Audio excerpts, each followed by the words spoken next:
Hello, how are you doing? Welcome back to the Joe and Toby Talk podcast. In today's episode, we are talking about the World Snooker Championship 2022 marathon that has just passed us by.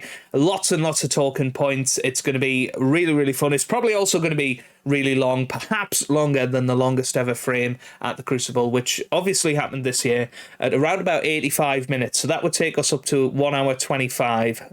I'm joined by my ever-dependable co-host, Mr. Toby Jones. How are you doing, sir? And do you think we're going to beat the record of a Crucible frame in this podcast?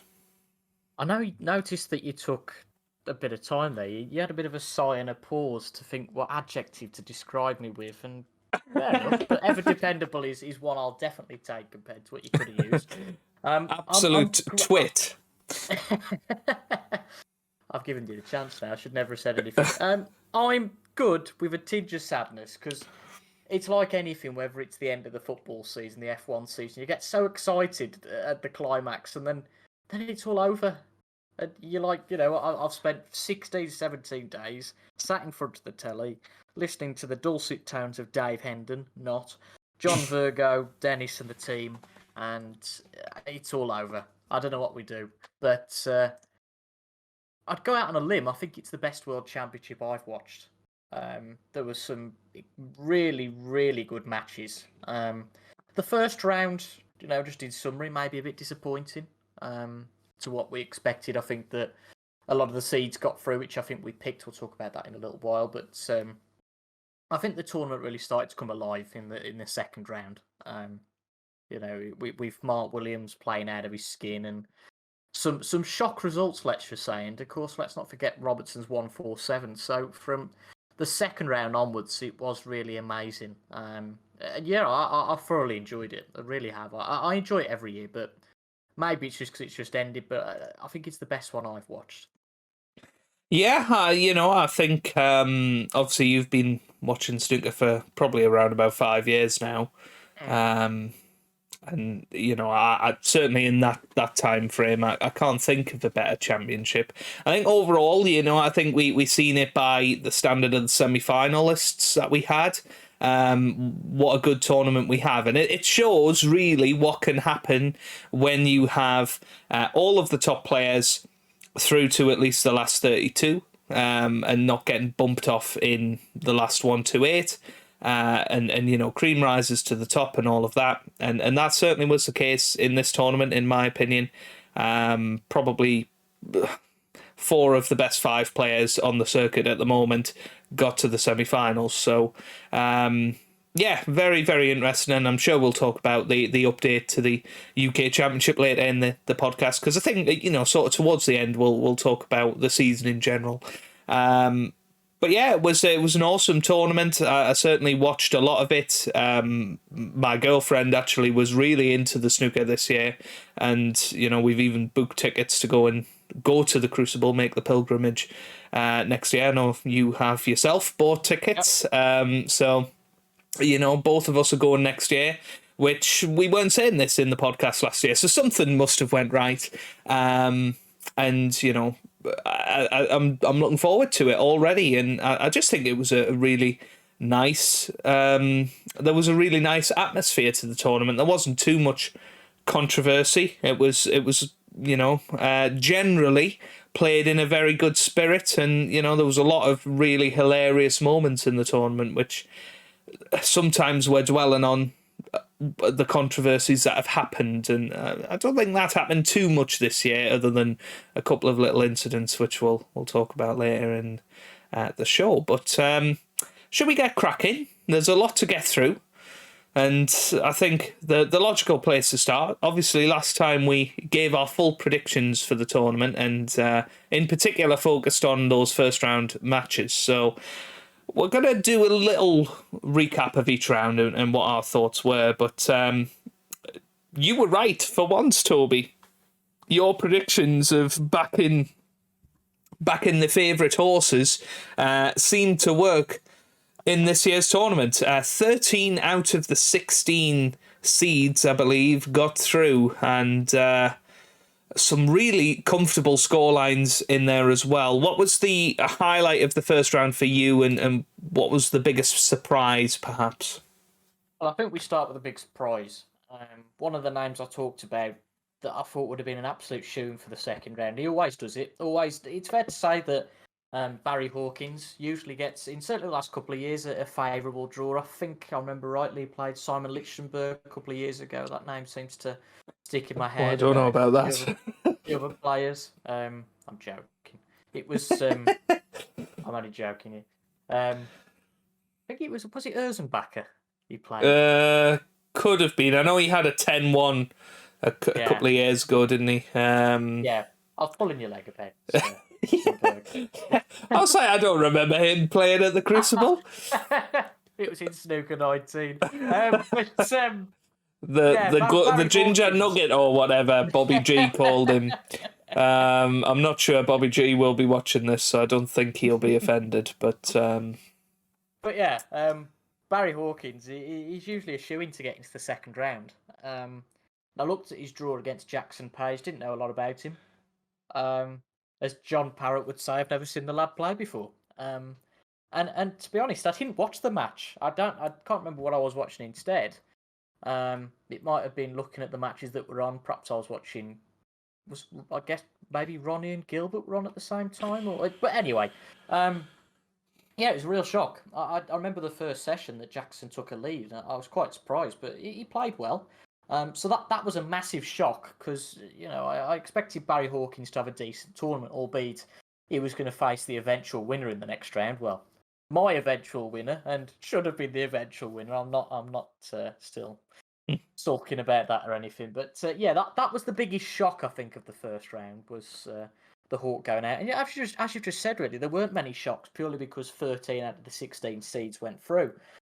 Looking at the other two that dropped out, Brissell, I guess, was a bit of a shock, but mostly down to how he's played this season. I think that if it was 12 months ago, we wouldn't have been shocked. But with how he's been playing this season, it was a shock, especially 10-5. That's definitely a bit of a drubbing, really. And he's still not won a match at the Crucible. So, I was backing him to get to the semi-final. I think the way he played this season, he was sort of playing with a carefree, attitude. And he was a silly bugger in the fact that he made a lot of outrageous comments before he played. And, as we've seen, that's never, ever a good idea. And, yeah, karma hit him in the backside. And Noppon Sangam, I think was by far the better player in that match and deservedly went through. Yeah, couldn't agree more. It's just a shame, really, because Brissell's had such a good season. So that was a shock, but not a huge shock. And then again, Sean Murphy dropped off, which I predicted Murphy to win. I can't remember if you predicted. I did, yeah. And I guess looking back, maybe that was a bit foolish. But I guess equally, I think we thought that Maguire wasn't really going to turn up. He had the run of the qualifiers. I know we said that beforehand, but just a word on Maguire. I think he played really well. He certainly did in his second round match. I thought the match with Murphy and Maguire was a bit scrappy. I thought it was, there was a lot of talk about Murphy being in the commentary box on the morning of his match, and even in the middle of his match, he between sessions was in the commentary box. So how much he, had confidence in how well he could do. I mean, to be fair, he did nearly get through to round two. I think towards the end of the match, he was probably playing the better snooker. But Maguire did come out with three very good frames at the end. I believe Murphy was 8-7 up. But yeah, it wasn't too big a surprise, I don't think, that Sean Murphy went out, particularly with the standard of his opponent, and a good run at the quarterfinals for Stephen Maguire, and I'm sure we will talk about that going forward. Match of the round for me, though, was definitely that Dong Junhui, as the commentators seem to call him, against Kyron. I thought that was a really Good quality match, I think. That was probably the pick of the round when you looked at the draw. I know a lot of people were going on about O'Sullivan Gilbert, and perhaps when Gilbert went 3-0 up, maybe we thought, oh, here we go. But that'll be a theme throughout the tournament. We talk about Ronnie and his ultimate focus, really, towards getting the job complete. But yeah, that match against Wilson and Ding was one for the ages, I think, first round. It was brilliant, and I thoroughly enjoyed watching all of that. Yeah, it was one of those that you felt sorry for whoever to lose, really, especially with it being a first round match. Yeah. Again, Ding, like Maguire, someone who's fallen off the face of the top 16, really. But, he played really well. Kyron Wilson, we've talked about it before, and I think it's something for a different podcast, because we're never going to fit it in today. But Kyron's just outside that top bubble for me. He's a real solid player. There's the 5 or 6 players, the usual, the class of 92, and then Selby, Trump, and Robbo, who were at the top for me. But Kyron falls just below that group, and for considering the form that Ding's been in, for him to run him to 10-8, that really respectable score. Like you say, it was a brilliant match. There was some other really good matches in there. Robbo had a bit of a scare, didn't he? Yeah. 10-5 against Hugill, and Hugill was ahead. Yeah, and then Matthew Stevens as well against Lazowski. That was a very close one. Yeah. I mean, I was gutted for Stevens, to be honest, because it had been great to see him get through, and Robertson might have actually got to the quarters, but which could have changed the whole tournament. It really could have. We'll talk about Robertson later, shall we? But are you going to add that to your list of things to talk about? I've noticed it's growing. Yeah, I don't know if anybody can hear me in the background typing. No, I couldn't. I could just see ominous things popping up on my screen. We've gone from 2 items in any other business to 6, and we're only about 10 minutes in, so that's really worrying. But to focus on something else, the drubbing of the round was Zhao Xintong against Jamie Clark. I mean, it's not that one-sided. I mean, Xintong, I thought before the tournament he could have been one that slipped up had he been drawn against a Maguire, which we'll get to, or a Ding. But he turned up and he played absolutely fabulous snooker in that first session. I think it was something like 4 centuries in that first match he got. He was just awesome, and I was thinking, wow, that is going to be some quarterfinal with Ronnie. The way these two are playing, I really did think, wow, what a match that's going to be. But we'll get to that a bit later. But that was a brilliant match from him, and I do think he'll be back. I think he will feature in a lot of Crucible lineups to come. Whether he's a world champion or not, that's probably a discussion for another day. The other drubbing was Mark Williams versus Michael White. He was, I think, 7-0 up at one point. Yeah, maybe 8-0. Yeah. I think it was 7-1 after the first session. I mean, again, we'll talk about Williams again later, but that was a drubbing. It was unbelievable. Yeah. It really was. Williams, Xintong getting off to the best start. Even Robbo was shaky, as we just said. The real shaky starters, albeit getting through quite easily in the end, were Judd and Selby, weren't they? We said at the start, preview, that the World Championship for me depended on the form of these two guys. These were the two question marks coming into the tournament. We were just on about Robertson, and Robertson, unsurprisingly, I'd say, went out in the second round. It just seems to be a Robertson trait that him and the Crucible just doesn't gel. But talking about that big 6, obviously we covered Robertson. The class of 92 had done brilliantly again. But Selby and Trump were the question marks. And I remember Selby coming out in the first one. I say I remember now because it was 2.5 weeks ago. And he looked really shaky against Jamie Jones. He pulled himself together, though, and won. Judd was the one who was, I think, even shakier, to be quite honest, against Hossein for 5 at the start of that match. But I think that Trump, he dragged Hossein down to his level. I remember early on, I think Hossein, he either miscued or got something drastically wrong. I think he chipped the white over the black, didn't he, at some point? Yeah, brilliant trick shot. JV would have been proud. But Hossein, I was disappointed with Hossein Fafai. He was someone that I actually tipped against the quarterfinal, because I thought if he got past Judd Trump, that he'd get past McGill, Mm-hmm.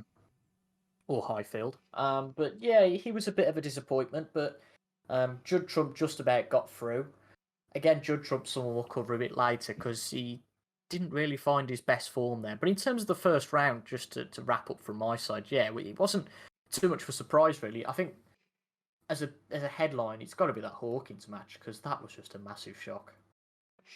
Yeah, I mean, there's always one every year where this sort of thing happens. I wouldn't have picked it from that match, though. Jackson Page, hasn't really, although he's shown it in flashes, his ability, and I believe he got to, the last 16 of the Welsh Open when he was 15 or something silly like that. So, he is a player that is very, very good. I know Mark Williams raves about him a lot, but I didn't expect him to come out, and it was the way he played. I don't think Hawkins played badly.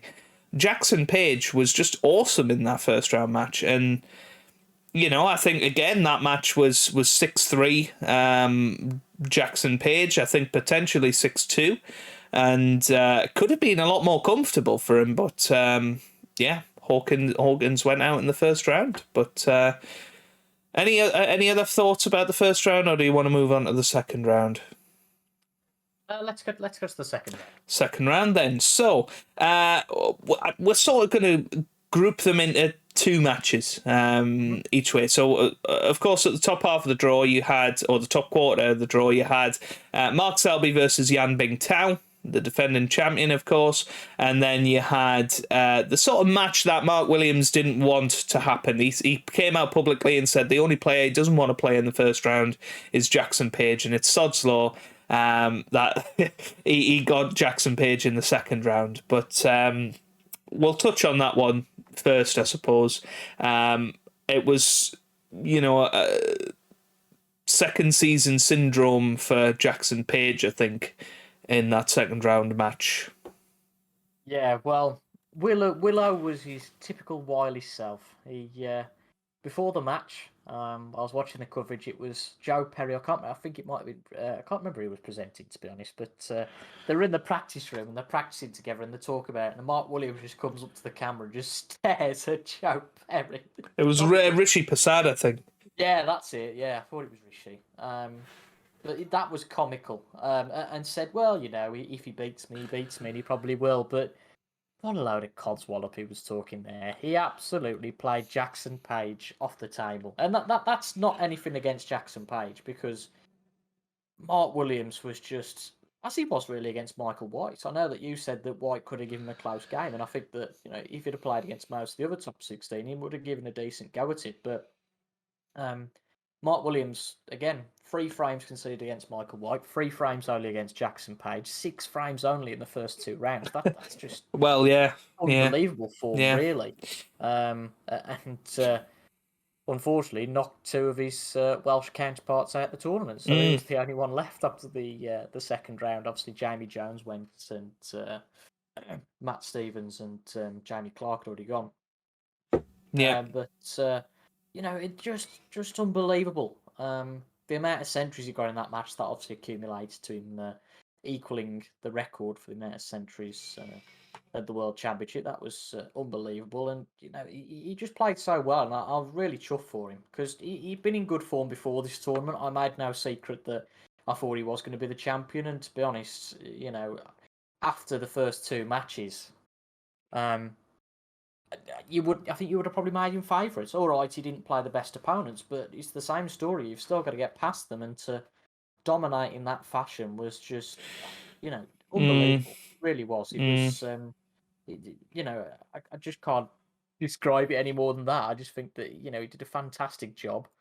And all of a sudden, it starts to open up for him, doesn't it? Because Bingtao then goes and beats Selby. Well, yeah, I mean, I always backed Bingtao to beat Mark Selby. I think, Selby's had a very, very poor season. I think Jamie Jones had his chances in that match. I think a lot of the other opponents would have put him out in the first round. I wasn't impressed by Selby at all. He had a couple of good breaks, but he looked rubbish early on. And the highlight of that match for me, and perhaps the tournament, was the Crucible Pigeon. Catch the pigeon. Where's the pigeon going? Where's the pigeon going? One of the highlights, absolutely hilarious. If you haven't seen it, then where have you been? But go and check it out on the BBC Sport website on the snooker page. And yes, you're in for a good giggle on that. But Jan Bingtao played really well, I thought. And, a comfortable winner in the end, 13-10 over Mark Selby. Yeah, he was.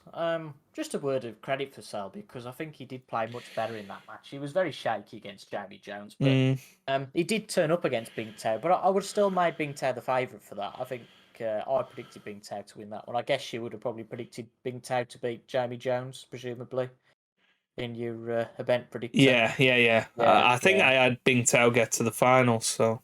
Yeah. That went well. Right, yeah. Well, we'll discuss that later, because... Well, no comment. But, Selby played well. I continue to be impressed by Bingtao. Because for his age, he plays a very measured, level-headed game, doesn't he? He's not... He doesn't have all this bravado and doesn't smack the balls around the table, but he's got a very measured way of playing. I think he's made for the Crucible. I really do. Not ironically, not too dissimilar to his opponent, I guess you could say. I think with Selby, his early days on the tour, I think it was very clear that longer matches were going to suit Selby. And I think that's still the case. And I think it's the same for Bingtao. Yeah, and he did a really professional job.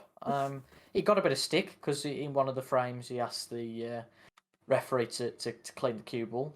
He was in the snooker, or at least a tight. I think it was tight. I don't think he'd see the red, or I can't remember. He was on red. Well, he was playing the brown past the blue, and it was very tight. And he spent about 3 minutes on this shot, and I don't know if you watched it live. I did, Toby. Yeah. But certainly, I didn't detect a hint of him trying gamesmanship there. I got the humour of it, and I think it was... Yeah, it was, definitely. I think a lot was made of it, and he came out the next day and, said it was a joke and whatever, and people seemed to lay off him after that, which I thought was good. But there was a lot of uproar about that from not necessarily people that watched it live. They watched the clip, I think, and, but... Never mind. But it was, it was a tiring match. It was one of those, again, with those two. I don't know how... Well, was this the one with the longest frame? It was, yeah. That's the one. I knew it was. Well, I was just about to say that you wouldn't expect a match with these two to be quick. And it was the longest frame. So, you can completely understand that, the humour's great. But, after he come out and said it was a joke, I think the relevant people apologised. I think one of those was... our mate Angles. I think Eurosport's coverage focused on that quite a lot and gave him a bit of stick. But no, they come out and apologised after that, which is fair dues. You can't complain for one thing about Eurosport about that. But I'm sure there'll be more.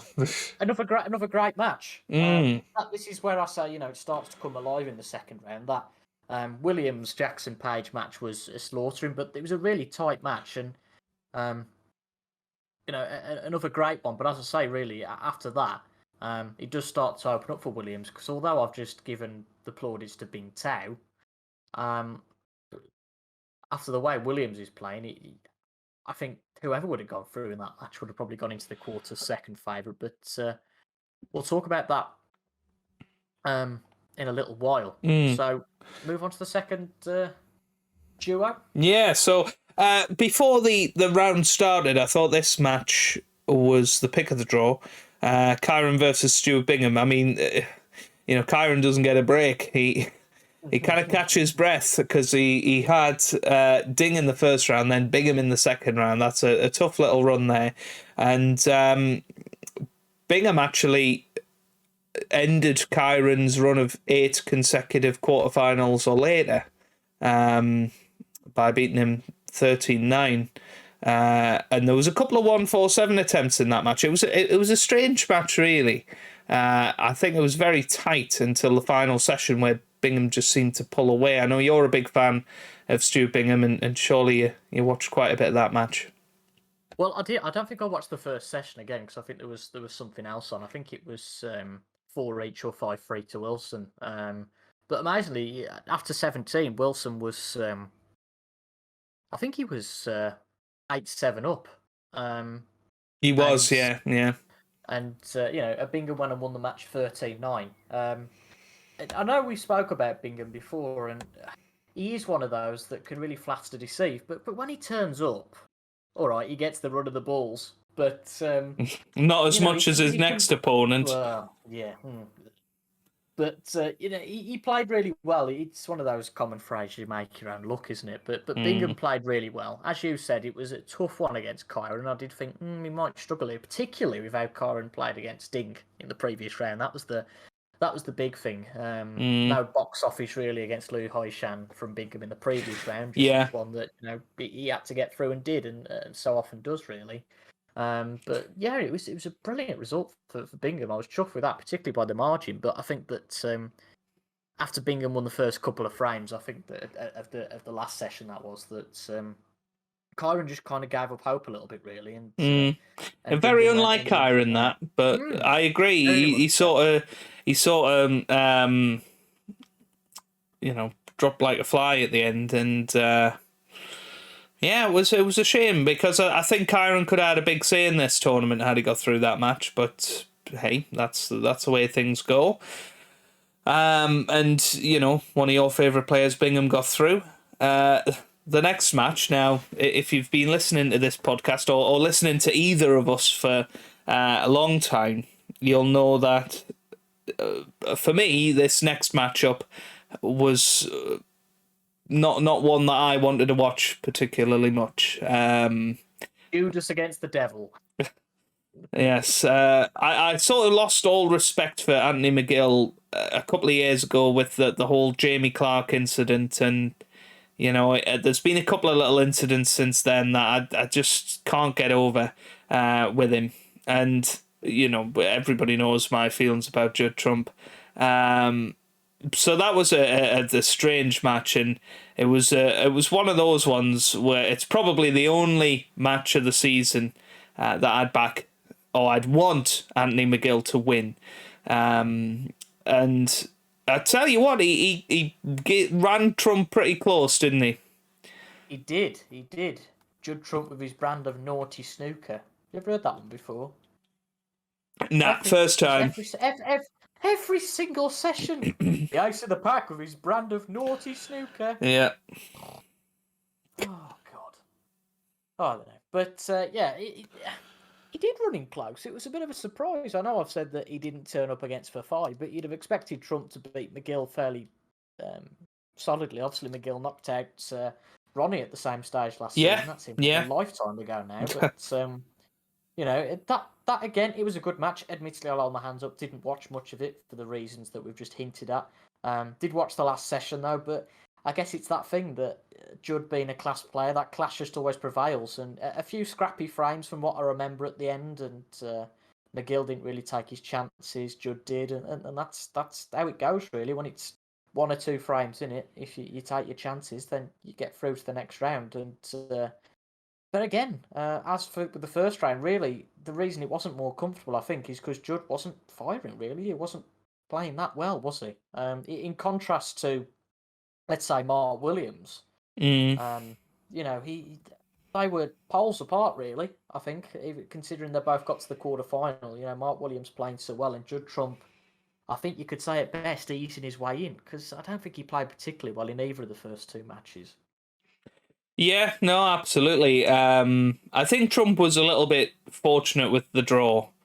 I think had Trump perhaps had, a different opponent in round 1 or round 2, I think perhaps he would have went out at that stage. But hey, that's the way it goes. He did get through, and that's the main thing, I suppose, at the second round.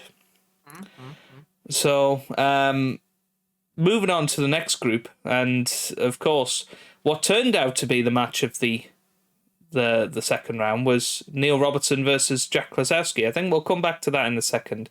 But John Higgins versus Noppon Sangam started off very tight. I think it was 4-all after the first session, and then Higgins sort of pushed on in the middle session, like a lot of the top players always seem to do, and ran out a comfortable victor in the end. But Noppon, again, I think had a 1-4-7 attempt in that match. And I mean, we could have potentially had 4 1-4-7s in the second round, which would have just been ridiculous. But anyway, it wasn't to be for Noppon, and Higgins comfortably through. But, I want to talk a little bit about this Neil Robertson match. And Jack Klosowski, for me, in that match, went from being a good player to a great player. I'm not putting him in the bracket of top players just yet, but I think he elevated himself into Kyron Wilson-ish territory. I completely agree. 100%. He was just brilliant in that match, and the bottle that he showed in that deciding frame was second to none. That was one of the best performances in the whole World Championship for me, was that match there. Yeah, 100%.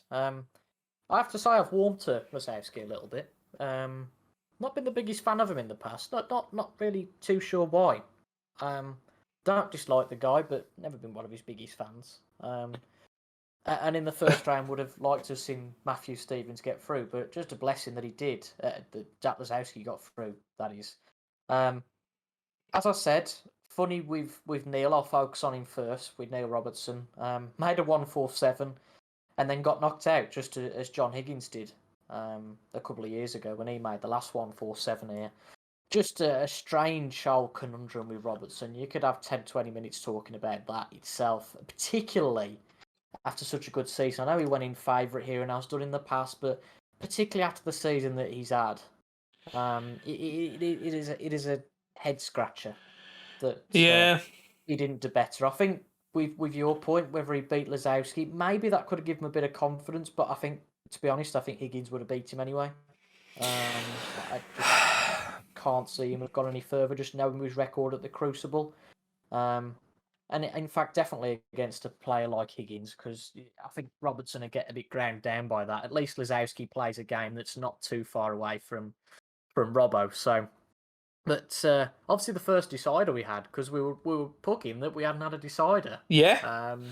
And I should say, brilliant bottle from Klosowski in that deciding frame. And I was just thinking when you were saying that, not in the great category, but sort of in the Kyron category that I was talking about before. And I think you're absolutely right there that he joined Kyron in that category. And I think that looking at the other players, he didn't have a great championship, but if Brissell keeps performing, I think he can become part of that group. I think Mark Allen's in that group. Sean Murphy probably. Basically, the players that I think that Mark Allen and Sean Murphy are probably players on their day players. And I think there's a lot of them. Just to digress a little bit, I think there's a lot of those on their day players that can beat people. Your Binghams of the world as well. I think you can add to that list. But I think that Kyron, because Bingham's not unique, is he? No. I think that Klosowski, Kyron's in that group, as I say. I think that they're a little bit above. With a bit more experience again, Zhao Xintong, I think, can get into that group, but not completely convinced yet for reasons we'll discuss in just a second. But brilliant bottle from Klosowski in that decider. It was really impressive. And just to touch on the John Higgins match, he must have been the enemy of Thailand. He took Unnu out and then took Sangam out. I mean, just like Mark Williams knocked out 2 Welshmans, it's a strange thing to happen. For you to... I mean, these days with snooker, it's very rare that you play 2 players of the same nationality in 2 consecutive matches. So, it was a strange one. But, I mean, to touch on the Robbo, I'm sort of done here in the whole... things will be different this year. I'm, going to make sure that I play my way, this, that, and the other. I think essentially, to be a bit blunt, he should just keep his mouth shut and just go into the tournament and say, right, I'm just going to enjoy it. Because that seems to work for other people. I don't think it's that. I just think that there's something about it.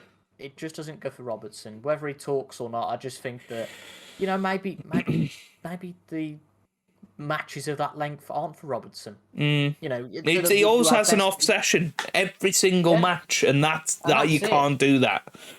The rest of the season, the most you're looking at usually is a best of 19. And Robertson usually plays well then. You've hit the nail on the head. You get a bit longer, he has a bad session, and it's curtains. And I think that's something to do with it. I know in previous years he's criticised the Crucible and all the rest of it, and it's just one of those things that, Robertson doesn't like the Crucible, and that not himself, but, his form, if you like, doesn't like the Crucible. There's something about it. It's incredible that Robbo's only won one world title. But I think rather than focusing on Robertson as a negative point, I think, Jack Lazowski was a worthy quarter-finalist. It's not like he was drowned out by a Selby and you thought, well, he's just played his typical game there and beat him. But no, Lazowski really deserved to get into that quarter-final. So a tinge of sadness for Robbo, but, Lazowski played very well. And on the other match, Higgins was just comfortable, wasn't he, really? Yeah, I think, that match was probably the best Higgins looked in the whole tournament. And the standard of opponent maybe helped with that. I know Noppon is a good player, he's a solid player, but he's not going to challenge for World Championships anytime soon. And, Higgins did look like he was always going to win that match, really. Lazowski, absolutely brilliant, as we've said. And, one to look out for, I think, next season. I hope he breaks his duck of winning a ranking title, because I think people are getting on his back about that. And hopefully he will manage to win one next season. But yeah, on to the final little group. We have much fancied Zhao Xintong against Stephen Maguire, which I think we'll talk about second again. And then we had, of course, the match with Mark Allen and Ronnie. And I've seen a lot in the build-up to that match of people actually predicting Mark Allen to win that match. I'm not really sure where they could justify that from. Mark Allen was absolutely abysmal in his first round match. He was just lucky that Scott Donaldson was worse. I've not seen Mark Allen play that badly for a long time, and that's sort of where he's at in his career at the moment. And, for my money, Ronnie had perhaps the easiest second round he could have had out of any of the seeds. And showed it, I think, 13-4. Ronnie was 6-1 up after in the first session. I think it was 6-2 eventually. But that's where Ronnie, for me, really sort of laid down his cards as a contender. I don't know what your thoughts were of that match. Yeah, I would agree with that. Just to go back to the previous point you made about people saying that Mark Allen, was potentially the favourite to win. We had the same crap with Gilbert in the previous match. He could beat Ronnie, and it's just, I think people like to build up the hype against Ronnie, whoever he plays. He could lose, and I know we talked about it in the preview. A lot of people, maybe more casual fans, it depends what version of Ronnie turns up and all that, and I just don't believe that for a second. Could have believed it a couple of years ago, but I don't now. And Ronnie, a similar argument to Williams, really, in that, yes, all right, Williams has only conceded 6 frames in the first 2, but look at the level of opponent that Ronnie played. Only conceding 9 frames, and simply put, in that second round, you're absolutely right. There was just a class apart, even before they went into the match. You look at that draw and you think, in years gone by, yes, Mark Allen could have beat him, but this year, no. As you say, the way that Mark Allen played in the first round wasn't that inspiring. I went with Scott Donaldson to beat Mark Allen. Didn't happen because as you say, he was fairly uninspiring as well. But as you pointed out, it's just the stage that Mark Allen is in his career. He's 15th as a seed, just not really surprising. And I think I'm right in saying, is he 16th in the rankings now? I feel like I've seen that somewhere. I think no, he's 14th. I don't know how particularly, but he won the Northern Ireland earlier this year, didn't he? So, very, very, very fortunate that was the case. For my money, I do think Mark Allen is not long for the top 16 now. Yeah, I'd agree, especially with some of the competition, behind him. Again, the Fafis of this world, Ricky Walden, who's had a good season. Probably talk about that a bit later, so I won't touch on it too much. But yeah, just a class apart, really. And all of a sudden, you've got all three of the class of '92 through to the quarters. Was I right in thinking, is it the first time since '99 or something like that? What? All three of them were through at the quarters. Yeah, I think it was 2011. I think. Oh right, okay. From memory, I know Higgins and Williams played in the semi-final, and Higgins beat Ronnie in the quarters that year. So could have been the semis then, perhaps. 99 seems to. Possibly for the set. I mean, maybe they've never been in the semis together. I don't know. But yeah, I don't know the answer to that question. I will check while you're talking. Well, I was checking, so... Okay, you check then. That's fine, you check. I don't think a lot more to say about that match in particular. As you say, a class apart. I think we all expected Ronnie to go through. But the other match, Zhao versus Stephen Maguire, I think that was a shock. Perhaps the biggest shock of the tournament really was how the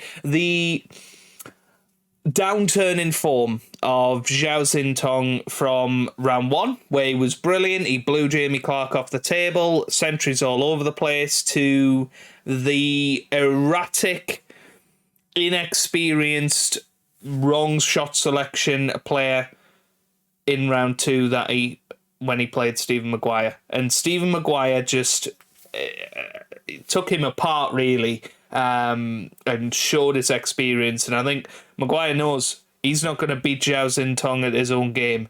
Maguire had to dig in and work out other ways to win, and absolutely did. And Xintong was found out, I'm afraid.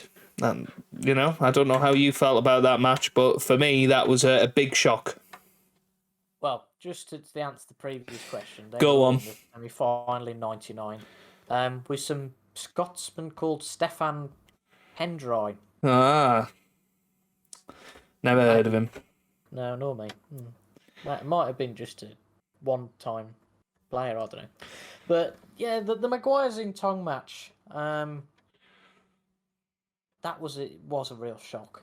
And that's what I was saying earlier about how well Maguire played. I don't want to dwell too much on how Xintong played.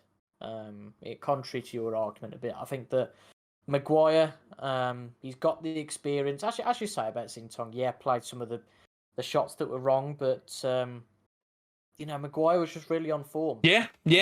And he had a good lead. He held it throughout, and played really well. I was impressed with Maguire, and that was the first time for a long time that I thought, Maguire's got a genuine chance if he plays like that of getting back to the top 16. But I think with Maguire, it's just too rare an occasion for him to do that. He doesn't do it often enough, and I think that's the problem. If you're going to get into the top 16 and stay there, you've got to be fairly consistent rather than winning the Tour Championship and doing nothing for the next 2 years. For example, hypothetically. But yeah, he played really well. And again, just to sum up my point about the second round being where it really came alive. You look at all of those winners of the second round, all bar Judd Trump, and you think we've got some real class in this quarterfinal. Ronnie was playing really well. Maguire played solidly. Higgins was untroubled, really. Lazowski was playing great. Bingham played well. We discussed Mark Williams, and Bing Tao was playing well. So Well, I think you get to that it was point where, a quarter final where 5 of the 8 for me could have easily won the tournament from that point. and you know the key thing, 7 out of 8 of those were seeds. Mm-hmm. One qualifier left, which we've seen in past seasons, qualifiers or lowly seeded players, let's say. I know Lazowski was 14 and obviously Bing Tao 16, but there's been examples where the lower seeded players have been of poorer quality, it's fair to say, that have got to the stage. And I think that the quality of player makes it the best championship I've certainly watched. I think that there was some real eye-watering quarter-final ties, really were. And, the second round just picked off the players that ultimately weren't of that caliber. I think that maybe the two exceptions to that were Kyron and Robbo. Obviously, Robbo took Lazowski to a decider, and Kyron just a bit unfortunate for the reasons we mentioned. But I think it wasn't one of those that you went, oh well, he's got through to the last 8 because he had a good draw. Maybe only Judd Trump, you could say that for, but a really good lineup for the quarters. Absolutely. I said it before, 5 out of 8. I actually think 6 out of 8 of that lineup could have easily won the championship. The ones I'm not saying, I don't think Jack Lazowski would have quite had the endurance to win the tournament from that point. And I don't think Maguire would have. Everybody else, genuine chance of winning the tournament from there for me. But a massive quality of player. The class of 92 there, Judd Trump there, Stu Bingham, former world champion, Yan Bing Tao, Masters champion. Lazowski running on a high from beating Robertson, and even Maguire beating Xing Tong, who was much fancied. So it couldn't really have been any better for me. Potentially, you put a Robbo in there for Jack Lazowski, but even so, I think it was an awesome lineup. And as you say, it comes from the seeds that all of the top 8 made it through to round 2, and that's a massive thing that helped create this quarterfinal, if you like. But starting at the top, Yan Bing Tao versus Mark Williams, and the first sort of session in this match, Mark Williams seemed to start where he left off in the previous 2 matches, and when he was 6-2 up against Bing Tao, I was like, okay, maybe Toby's right, maybe Mark Williams is going to win this tournament. But we're going to come back to that match, I think, because I've got a question mark for you and one to ponder while we're talking about the other match. Mark Williams peaked too soon, question mark. But anyway, Stuart Bingham versus Judd Trump. I will leave you bursting to say something about that match. But the Bingham versus Trump match was the pendulum swinging match of the tournament bar one. For me, it was bizarre watching that. I think Bingham early on looked pretty good. I think Trump was 5-3 up. Then Bingham went 8-5 up, and you messaged me and jinxed him. Yep. I'd only just forgot that match, so I'm going to have to recite it all over again. It was about the quarterfinal stage where we started to get in touch with each other seriously, because it was really when it started to come alive. And yeah, I said, Bingham's 8-5 up, Judd's on the ropes. Come on, he's going finally. Not that we dislike Judd Trump at all. But hi, Judd. I can't even explain. He won 8 on the bounce. Was it one of those matches? I didn't see all of it, admittedly. But was it a match that Bingham lost rather than Trump won? Yeah, I guess you could say that. I'm going to get the scoring figures up, because admittedly, I will confess that I think Judd went 11. Was it 11-8? Well, it would have been 11-8, wouldn't it? When 11-8 up and I dropped off to sleep, and the next time I woke up, it was Higgins against Lazowski, so that match was finished. Looking at the frames he won, so Bingham won frames 12 and 13. And then after that, fairly one-sided frame, 70 points to 16, 90 points to 14, 94 points to 24, 78 points to 0, 54 to 6, 82 to 30, 73 to 13, and 73 to 0. Crucial to note that Judd made a century in the first frame, didn't make one after that. Obviously, a highest break of 89 in that stretch of 8 frames. But just so strange. When, he was 8-5 up bingo, I'm thinking, yes, come on. And then Judd brought it back to 8-all. I thought, oh, okay. We've got a game on here. And then Judd won the first couple of the evening. I guess you could say it was a bit of role reversal from the Kyra match. Again, it was I agree. all, but it's one of them that makes you wonder whether it was the Kyron effect having its effect on Bingham. But I was absolutely gutted about that. I mean, I'd already said that Bingham was going to win. I was like, can you imagine Bingham against Williams in the semi-final? I don't know what I'm going to do because Bingham and Williams, two of my favourite players, it's a horrible thing to see, to know that one of them's going to drop out, but equally one of them will get to the final, of which we'll talk about in a bit. But I was a bit good for Bingham, but you have to say, I think 2 years on the run now, he's given pretty solid performances in the World Championship. Well, yeah, last year, didn't he? He made 100,000 last year. He made 50,000 this year, so 150,000. Well, half of his ranking points are from the World Championship runs of the last 2 years, and Bingham, I think, has had 2 very disappointing seasons by his standards, but has done very well at the World Championship, and that's why he's in the top 16, back in the top 16, because last year he dropped out and actually had to qualify for the Crucible this time last year. But no, as you say, I think on his day he's a match for anybody and one of the heaviest scorers on the tour. And I think it was a shame to see him go out the way he did, really. Yeah. But back to that match against Bing Tao and Williams. Of course, he was 6-2 up, but then Bing Tao brought him right back. And much like the Kyron Bingham match, Bing Tao actually led 8-7 in that one. Yeah. But Williams found something from somewhere. But, to go to my question before about him peaking too soon, that there's always a player that starts off really fast. It's usually Neil Robertson. Starts off really fast and then just has a dodgy match and gets knocked out. This could have been that match for Mark Williams. It really could have been. It could, but I do disagree with your point. I think that it was going to be a case that, yes, I get your point slightly in that if you play so well, the bubble's going to burst at some point.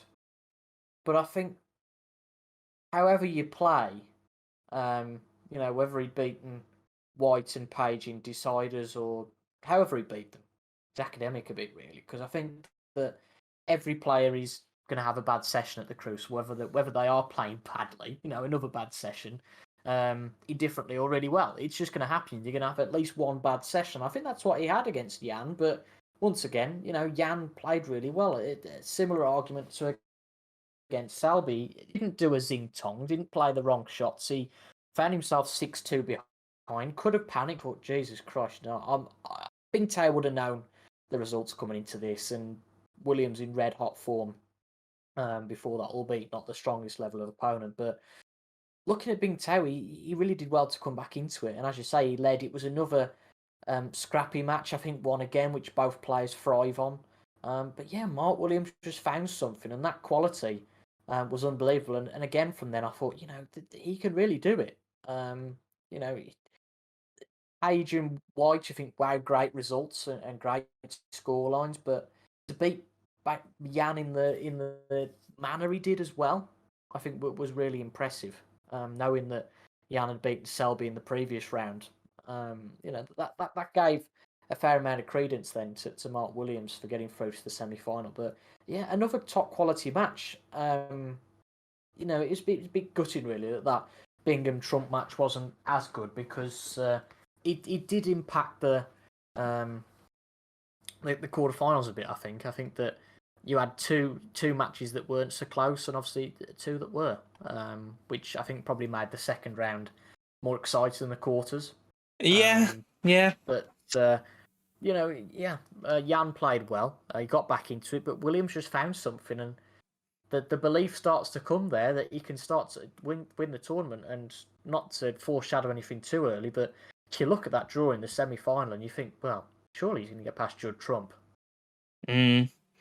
Yeah, we'll get to that in a minute, but there are two other quarterfinal matches, and one of them, again, pick of the round, in the end, was John Higgins versus Jack Lazowski, and we'll come back to that in a second. But a word on Ronnie O'Sullivan versus Maguire. I know Maguire started very well in that match. I believe he might have been 2-0 up, and Ronnie again didn't look great at the start of that match. And I think it was around about this point that I said to you,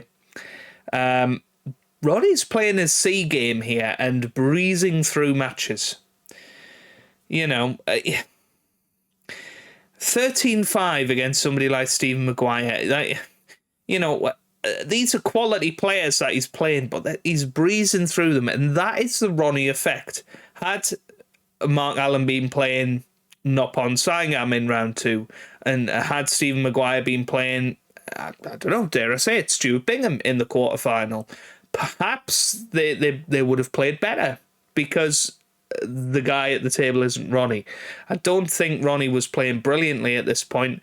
He's scoring well, but not looking that convincing to me. But I don't know what your thoughts were on Ronnie's progress by this point. Well, he was 6-1 up. Which, yeah.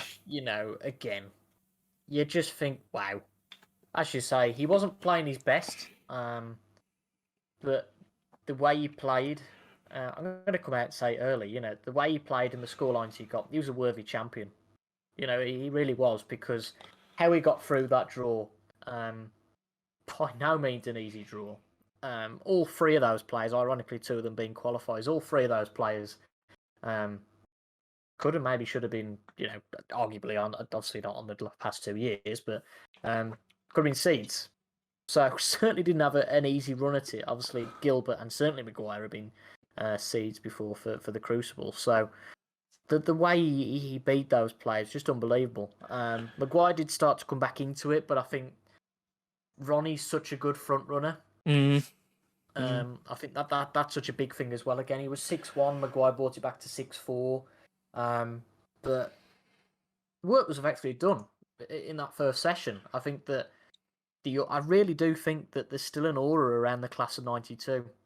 I really do think there is. You might have not said so about Williams a couple of years ago, maybe even Mark Williams. But did I say Mark Williams? Who were the two of them? Not Ronnie, the other two, in whatever order. But I think that aura's there. Maguire's 6-1 down, and mentally he's already lost. I know we've said that before, that some players go into a match against Ronnie and they've already mentally lost. And I guess that, could you say Maguire went in there a bit complacent, maybe? He's gone and beat Murphy, he's gone and beat Xintong, which we've said what we've said about Murphy, but they're two pretty good wins. And he must have come into this with a bit of confidence. Yeah. I guess that overconfidence, and then all of a sudden you're 6-1 down. That's back to reality, isn't it? All of a sudden. I don't think he would have been overconfident. I think I don't think he would have expected to beat Ronnie.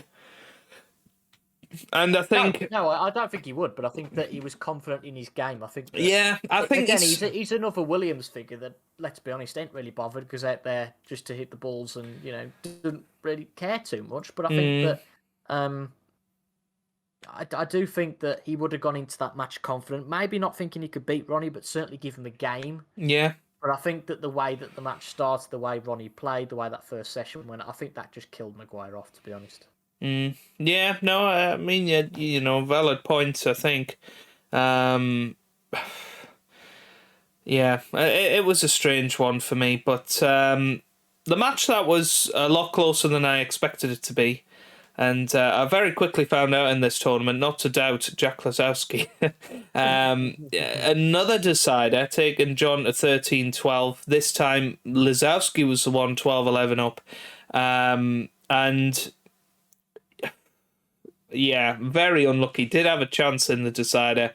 Didn't quite have the same bottle that he had in the previous match. And then Higgins, cleared up the way that Higgins always seems to do. But what a tournament for Jack Lazowski. We've already talked about it, but, he's really come out of his level, really, in this tournament. And again, John Higgins, I think, this and the last match was the best he played in the whole tournament for me. And, I think he would have been very relieved to get over the line against Jack. Yeah, definitely. I'll chuff for Lazowski, I really am, because you look at the top 16, you look at the Murphys, the Allens of this world fading away from that top 16. And ultimately, you need players to replace them as good match day players. And I think Lazowski's becoming one of them now, as we've said, and a real solid player that perhaps would have replaced the quality of Mark Allen, let's say, when he was playing well and at his best. He did play really well. Just a word on Higgins. I'm glad he didn't make it to the final, because I'm sure he could have been 17-1 up in the final and still managed to run it close. I mean, John Higgins, it's a funny one, isn't it, with John Higgins? He did get through this time. But, he was, a fair way ahead as well. I think he was he 11-8 up, I think he was? Or 11-9? Because Lazowski made it 12-11, didn't he? But I think Higgins, he was 11-9 up looking at this. So, he had kind of had it in his grasp. But as you say, Lazowski was 12-11 up. But John Higgins' battling qualities, penultimate frame, 105 break. Lazowski, no points. Final frame, 72 break. That's just classic John Higgins. And I think more than any of the class of 92, he's just an absolute grafter. Granite. He's the new nickname almost for John Higgins. Wouldn't necessarily call him the Wizard anymore. I think Granite's the nickname we need to go for. But he again, a brilliant match. As we said, we referred to earlier, kind of a bit half and half the quarterfinals. Half a bit disappointed, and well, that match was just brilliant. Admittedly, I'd nodded off because I needed to be up at 5 o'clock in the morning. But again, I think I turned it off at 11:09, so to see it finished at 13:12 was a real shock. But I did watch it back retrospectively. What I will also say to Jack Lazowski is, you're not a bad pundit, but give it up. Just play snooker, because he's a player that played really well, and I don't want him to get sidetracked now by all these commentary malarkey. And all right, I know he didn't do a Murphy and didn't do it while he was playing, but he's a player that he's got some real quality. I don't want him to get sidetracked from that, because looking at how he played in this tournament, it was some really, really good stuff. And just a shame that he faced John Higgins, because I think if he faced I guess any of the other players that are part of the class of 92, he'd have probably won that match. The way he was playing, and beforehand, I think in previous years, you wouldn't have expected him to get close to John Higgins, and I think that just proves the jump that Lazowski's made, what we've talked about to being that Kyron group now. Well, I think Higgins a couple of years ago beat Lazowski 13-1 in the second round, and that shows how much Lazowski's come along. I quite like that he wants to get involved in the punditry. I think what he doesn't want to do is what Murphy did this tournament. I'm not that against what Murphy did. I just think somebody at Jack's stage of his career, before he's won a few, shouldn't be doing that. But if he wants to get involved after he's knocked out the tournament, I think that's fair enough. And, good luck to him with it. And it's nice to have some fresh blood in there. I wouldn't say I enjoy his punditry when he's talking about Judd Trump. But we'll get to that in a bit. There's something weird about the whole situation. But a great tournament for Jack. And I'm sure he'll be back next year and go out in the first round, no doubt. So, semi-finals, one table setup. And, well, shall we talk about the other semi-final first so that, you don't have to be traumatised too much? Ronnie versus John. Early in that match, John Higgins looked in control. Now I'm thinking, oh, here we go again. 3-0 early on. John Higgins, the second time Ronnie's been 3-0 down in this tournament. I believe he lost the first frame of every single match in the tournament, which is a crazy statistic. But which in a best of 7 might have seen him get knocked out, but it shows the value of these long matches. But again, middle session, Ronnie O'Sullivan absolutely thumped John Higgins, and it was 10-6 overnight, and he just went from strength to strength from that. And Higgins, although he won a couple towards the end, I don't think was ever really in that match, and I think his highest break up until the third session was 58 or something like that. Yeah, just looking at it now. As you allude to, I just don't think John was ever in the match. All right, went 3-0 up, but after that, Ronnie was in control, and I think that was more down to John. I think Higgins did get his chances, but just didn't take them. Yeah, I mean, again, Ronnie, I think by that point was playing his B game. I think he improved over the matches that he'd previously played. I think against Gilbert in the first session, he was absolutely outstanding, Ronnie. But other than that, I hadn't really seen that sort of form until the final, which we'll talk about. Lost it for John, and I think I'm right in saying this. I think was it the 16th frame? There was a respotted black. Yeah, so it was the difference between 9-7 and 10-6. Yeah. So I think it could have been. Was it 10-6? I feel like it was it not 11-5? Have I got that wrong somewhere? I think I thought it was 10-6, but I'm not entirely sure. Yeah, it was 11-5. Wow. Okay. So it was the difference between it being 10-6 and 11-5. Okay. And John had made a break of 53. He was ahead. It come down to a brilliant clearance from Ronnie. Absolutely outstanding. Respotted black, and Ronnie won that frame, and game over from there. Again, he's got a massive advantage. 10-6, you think, we're all right at this stage, because obviously the first session was shared, 4 apiece. Yeah. So 7-1 in that middle session. That really destroyed John Higgins, and although he wasn't in the match, again, the battling qualities of him, I think that at 10-6 it might well have been in with a chance, but it was all Ronnie from there. I think, as I said, if it was 10-6, it might have gone a little bit differently. But after that was one-sided. I was gutted for John, but ultimately, even the best have the bad days, and another good run at the Crucible. Yeah, and if nothing else, it will keep him in the top 16 for the next couple of years. If he was to have a bit of a downward spiral, which I don't see happening. But he I think, got a 6 finals. Well, weirdly, he had the season Ronnie had last year. Yeah. So he'll win it next year, will he? Perhaps. I can't see it, but I don't think Higgins has got another title in him. I do think, world title that is. I do think, he hasn't won a Triple Crown event since 2011 now, which is 11 years. That's a long time to go without a Triple Crown. So he might. Willow didn't win the Worlds for 15 years. No, you're totally right there. But equally, Willow was a lot younger when that happened.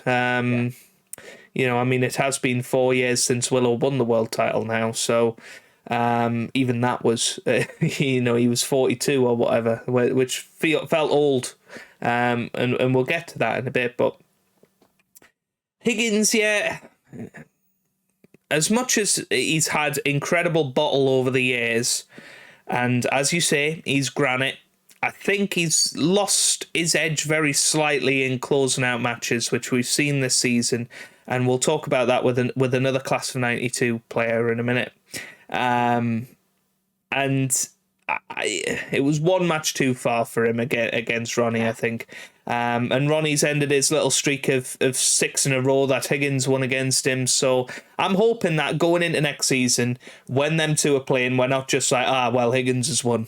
Because I feel like that's what it's been the last couple of years. And hopefully now they can both have really good battles and we can actually have the so-called El Clasico of snooker. I'm not entirely sure I like that, but yeah, people do. But Ronnie in the final, absolute deserved winner of that match for me. As you say, Higgins never in it. But I'll let you talk about the other match. Well, painful this is. It really is. So the first session, Mark Williams didn't like the conditions of the table. There was something a bit strange going on where the ball was rolling off a bit. It wasn't quite right somehow. The ball was rolling off a bit in the shot, and Willow didn't like it, and it was 7-1 down after the first session. Bizarre, isn't it? Which, is, again, as you said about the Bing Tao thing, Jesus Christ, the way Judd Trump was playing, I'd have so expected Williams to get through, and I thought, here we go. He's gonna win this. He's gonna win the title, Judd Trump. After not playing well, and it just made you scratch your head. But after the first 16, I can't quite remember now, to be honest. Well, I think it was 10-6, I think, or 11-5. Like it might have even been 11-5. Yeah, it was, because it was 11. That was it. It was 11-5, and Judd Trump won the first frame of the to make it 12, session, which made it 12-5, and no players come back from 7 frames down to win. It was at this point where I put a bit of money on because the odds were ridiculous. Mark Williams went to 28-1 to win the World Championship, which is the price I got him at the start. Yeah, but consider there's only 4 players left. Yeah. And he was 10-1 to win the match, so I had £3.55 on him to win the Worlds, which basically put me out at £100 if he won, and then the rest on him to win the match. So it'd have been, £15-16 if he'd have won the match. And wow. To cut all the crap out, he was 16-15 up. He won 11 out of the next 13 frame or 14 frames, which is ridiculous form. And it shows, Williams's form was there, and it was one bad session that cost him the match. And that was the argument we were saying about Robbo, and that's what happened with Williams. And although he fought tooth and nail to get back into the match, and we'll talk about how the match was won in a second, I'm sure. But, yeah, I was gutted for him. I was gutted for you as well, because I know that you really got behind Mark Williams this tournament. And I've had a few of those over the years, those gutting matches. And I thought I was going to get another one in the final. But, yeah, I did feel for you both. I have to say. Mind you, he didn't care because he was on his way home a couple of hours after with a kebab. Yeah, I don't know if you. I don't know if you saw his interview with Rob after the match, and he was quite visibly emotional. And again, I've never seen Mark Williams particularly feel like that, and it's such a. I mean, we could have had Mark Williams win the Masters and the world title this year. Had it not been for semi-final deciders. And I mean, I know I'm biased, but I'll put my stake down. If he beats Judd Trump, he wins the Worlds for me. He could well have done. Yeah, he could well have done. Whoever it is in the final. Yeah. I just think that the way he played to get back into it. Yeah. For me, he's not my favourite player. No. It was just unbelievable. I'd never seen anything like it. Obviously, you've seen comebacks and all the rest of it, but from that far back, he just kept going frame after frame after frame. It's like, this is unbelievable. You know, for a man who, don't forget, played in the seniors at one point. You think, you know, what's going on here? You get from a player that a couple of years ago was down and out. I remember him doing a couple of interviews on Eurosport saying, well, you know, I only come for the crack now, and was being eliminated by plays he certainly shouldn't have been eliminated by. And to come back to this, and, you know, he's really raised his stock this tournament. Really, really has, because the way he played was tremendous. I was absolutely gutted at the end. I really was. Probably more so for the £5 I just lost, but well, knowing what a tight git you are, I'm sure you were. But yeah, it was. Well, I've never heard the words cross double used more in an hour than I had in that hour of my life. Well, I mean, they call Stuart Bingham the ball run, but if they don't call Judd Trump the flukiest so and so of of all time from next season, I don't know what they're going to call him, because I've said it for a long time. Judd Trump gets by with a lot of flukes sometimes. He misses things by a long, long way, or, you know, he might have been going for the cross double. But to get two of them, or get one is lucky. To get two, unthinkable. And I was gutted for Mark Williams after that. And yeah, I mean, how on earth Judd Trump won that match, I really don't know. It was that first session, you know, the 6-frame advantage that he had carried him through. And he even scrapped for the snookers though, didn't he, in the last frame? You know, that went on for 15. Yeah. And you know, like, Mark Williams got him in some cracking snookers. He was so close so many times to getting him in unplayable snookers, but there's always a gap. And I was gutted for Mark Williams. I was probably slightly more gutted that Trump was through to the final, and I thought he hadn't. But not putting my thoughts of Trump aside, I just thought he had no right of being in the final. Yeah. You know, I thought it was an absolute travesty for the tournament that he could possibly win his second world title by playing rubbish snooker, I thought, throughout the tournament. I'm sure a lot of people are going to disagree with me on that. I know we have got a lot of Judd Trump fanboys that do listen and disagree with us quite a lot. But I think it was a widely seen opinion that Trump had survived his way through the tournament. And yeah, very, very lucky against Mark Williams. And as you say, I think Mark Williams, I think it would have been a better match in the final had he got through.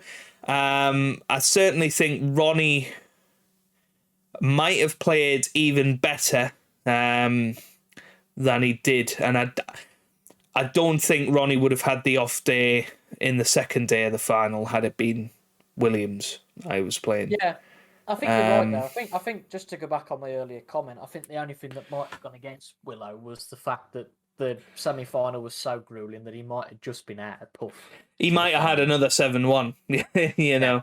Yeah. But yeah, you know, two reasonably good semi-finals. You know, it wasn't 2020 standard, but I mean, you'll struggle to see a better match than Mark Williams versus Judd Trump, or at least the comeback. The second half of the match was brilliant. The first half, you know, it was pretty, you know, poor standard snooker, to be honest with you.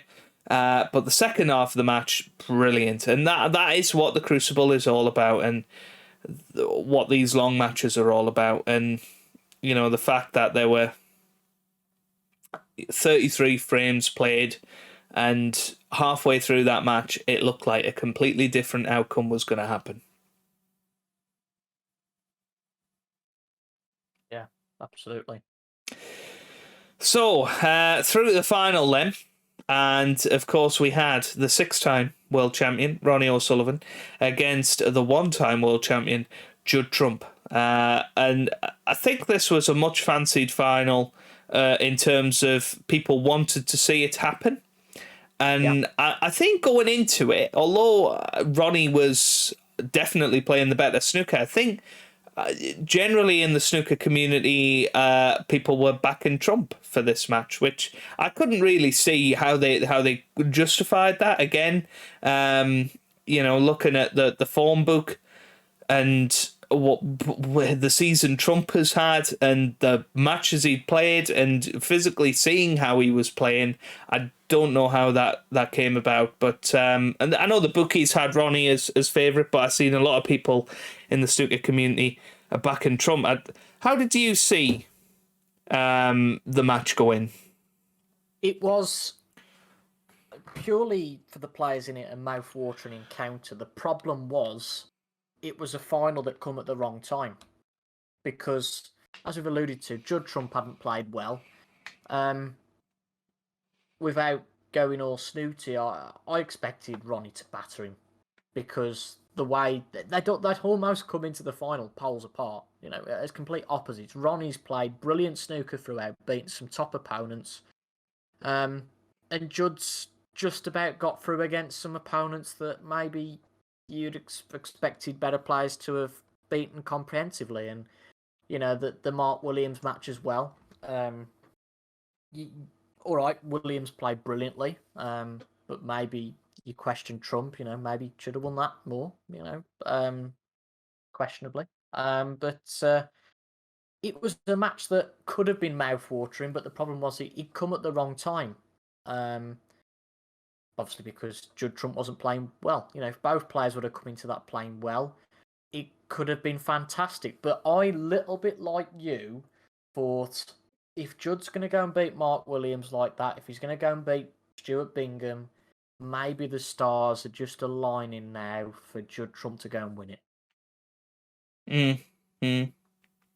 Yeah, no, I totally agree with that, and I was fearful. I was definitely fearful that was going to be the case. But first day, Ronnie absolutely trounced Judd Trump, and I think those two sessions were the best two sessions Ronnie played in the entire tournament for me. To go 12-5 up against Judd, and it looked like it was going to end with a session to spare, perhaps, which hasn't happened since '93. It would have been 30 years since then. Another point, the romantic final of this tournament would have been Ronnie versus Mark, because, class of '92, 30 years since they, had turned professional. It would have been amazing to see that, but wasn't to be. But Ronnie 12-5 up and cruising, it would seem. Yeah, well, funnily enough, I feel like I've watched a lot of similar matches in this World Championship. That's because I did. Again, this one, another role reversal for Judd Trump. 12-5 up against Williams. Now he's 12-5 down. And you almost can't defend the second player at this point. Ronnie was just a class apart. Simple as. To be 12-5 up after the first day. And to be honest, I was one of those who thought it would be done with a session to spare, because obviously the next session was 8 frames. 6-2 wasn't all that inconceivable, except it was 6-2 the other way around. But you basically from there, Ronnie just has to share half the frames and share the frames, and he's done it. But Judd Trump really did come back in that second day. He did. And played really well. And again, not much against Ronnie, to be honest, because Judd just turned up. But I think from 7 frames down, like the Williams match, it was already done. And I think by the time that we got to the evening session, Judd knew that. And I think that 14-11 down, if he'd have won the first 2 frames, he'd thought, whoa, game on. But he went 16-11 behind, and I think it was there, really, that Judd Trump gave up and knew that his race was run, really. Yeah, I mean, it was the best Trump had played all season, I think, in that afternoon session. His long potting seemed to be back. And honestly, I felt it. I felt nervous. I thought, oh well, there you go. Ronnie's lost it now. But I think Ronnie winning those 2 frames made all the difference. Absolutely. Had it been 13-12, had it been 13-12 the other way, we could have had a very different conclusion. But 14-11, still 3 frames. I always felt if Ronnie won 2 of the first 4 frames, he would be fine. I think I said to you, if he gets out of this 16-13, I think it's all done. And it does sort of all just close in when you're at that stage of the match. And he did only need 4 to win, and it was unlikely that he wasn't going to win 4 of that evening session. But Ronnie played pretty solid in that evening session for me. And it was just wonderful to have John Virgo and Stephen Hendry commentating on those final couple of frames. I think it was very fitting that Hendry was commentating on Ronnie equaling his record, and of course, one of the highlights of the tournament for me was John Virgo. I know we always sing his praises in this podcast, but he hit another level completely for me this tournament of insight, of excitement, just warmth. I think it would be an absolute travesty if the BBC go through with the decision to let him go at the end of next year.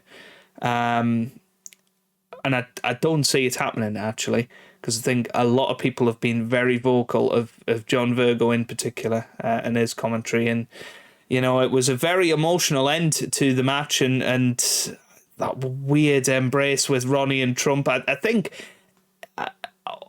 30 years of professional snooker hit Ronnie O'Sullivan all at once at the end of this match. And I've never ever seen him with that much emotion and that much baggage released. I think, although he might not have been thinking about 7, he might not really care about having 7, I think there's been a lot of pressure, particularly this year, on whether he was going to do it.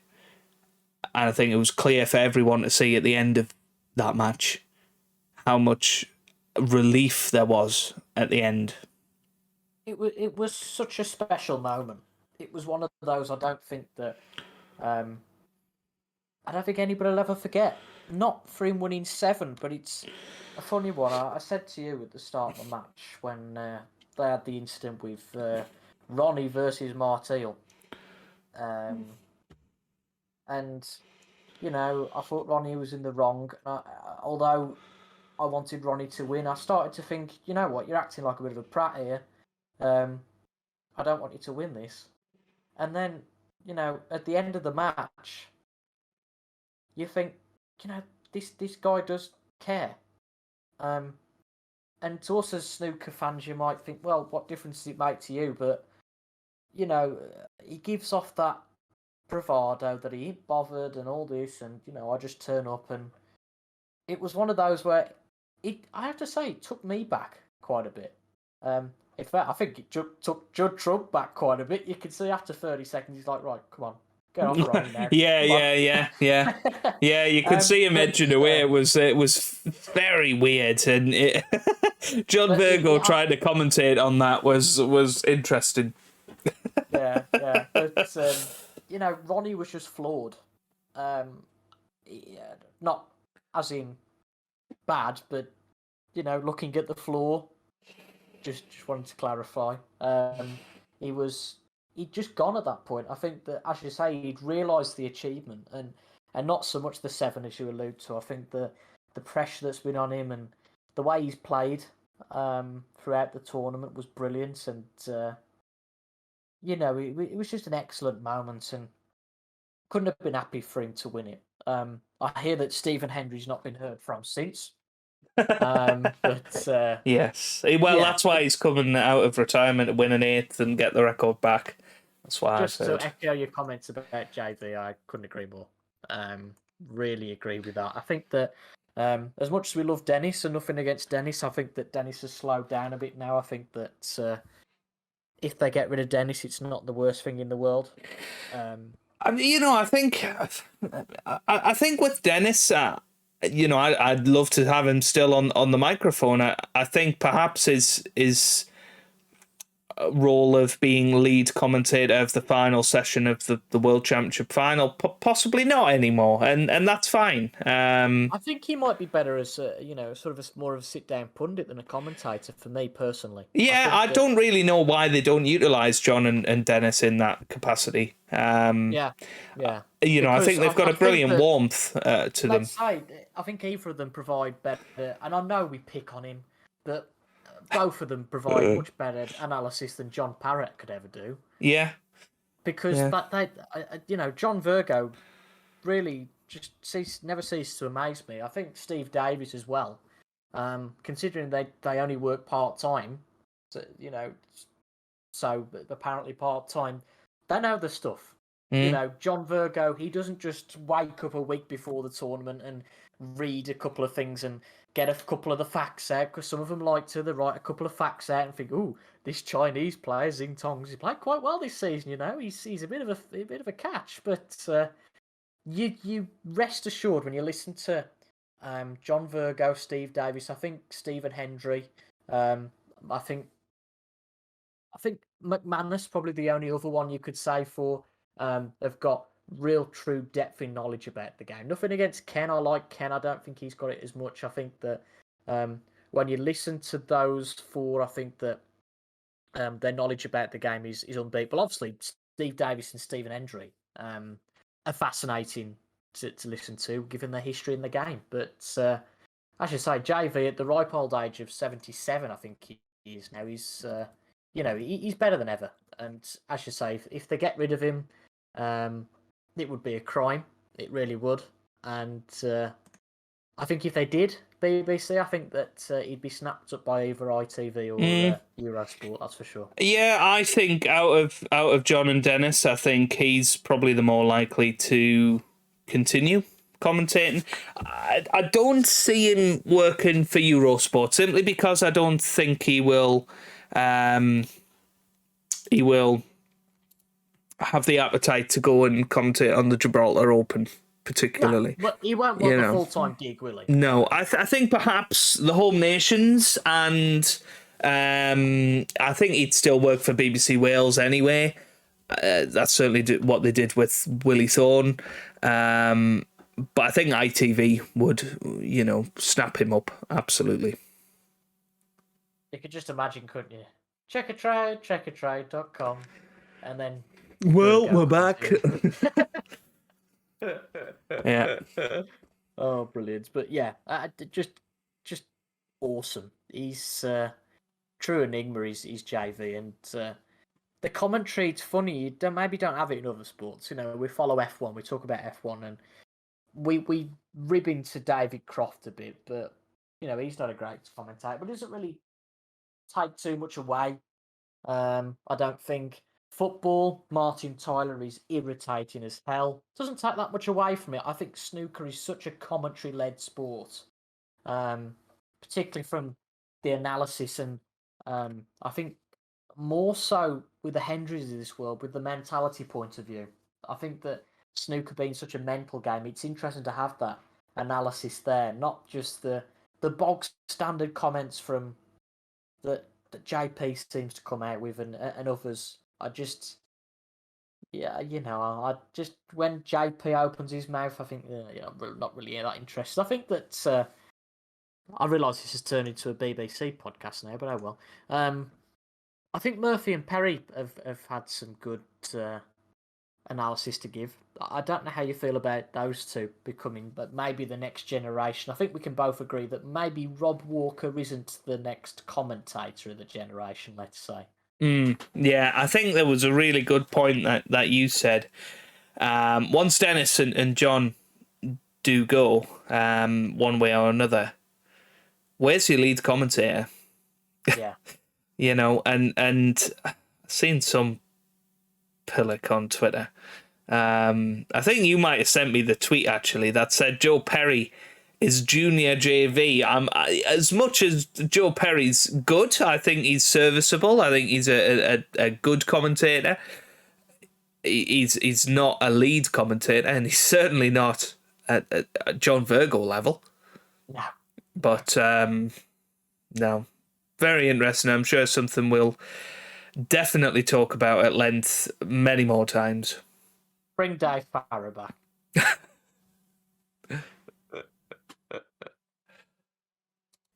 So moving on from the BBC, after a quick little comfort break, we are back 1 hour 43 into the podcast, Toby. So we're well past the record length of a frame at the Crucible. And just a couple of little talking points that we've picked up along the way.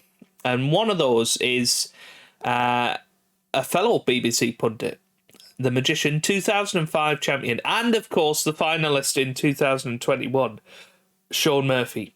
And the question you've asked, is Shaun Murphy done? What do you mean by that?